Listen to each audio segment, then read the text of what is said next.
inan doolla iyo haw dilin caano lagu dhalo dambar lagu anqariyo aqal daahiye weyn iyo meel dugsan ku ababto daawad loo lisaanahay dagalkii walwaaleed darmeynanta dhigatay ku dakaysay dhudubee docda dhaqay booreeday ringeel ku raacdee taakisay ka reebkeed daadahaysay ubadkeed diracaha aroortiyo wadaamaha dalluunka ah soo doojisaanahay dhanka kalena deeqow mudug tacaladeediyo docda bari nugaaleed qardhay ee dhul doogsaday degmadii taleexiyo booqatay daraawiish laasacaana daafaha boorame madaayiye burcad daawashada iyo ku daahi gabiley dalxiis xamar ma soo maray beeraha duleedada bilicdii ma doogsaday jubbaland dabaashaad marka aan diyaarhay wala saqama daaftaa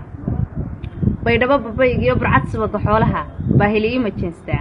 beledweyne hiiraan barta webigu soo maro barbaar ma isla boodnaa baxsantii cadaadood bari kama maqnaadee bidhan aragga muuqiyo waanu boga dadkeedaba waxaan beero soo maray dhul ballaadhan iyo hawd kama bixin hankaygani inaan baawir leeyahay waxaan beegsadaa dhaqan bulshadaan ilaashaa baqaylnimona uma dhalan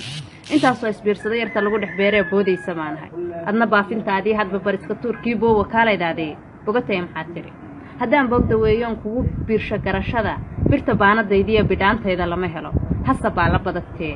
cabdow boqol halaad iyo baxdoy farasa iyo qori buntuqi ma haysaan kugu qaatee ruun bannaan ma dayanaa birayaasha caanaha barqabo ma dhigannaa bidhaan aragga dhollaha marba baalmayla rogi mise beenta badatay waska bari dhexmeeya waan iska tagaa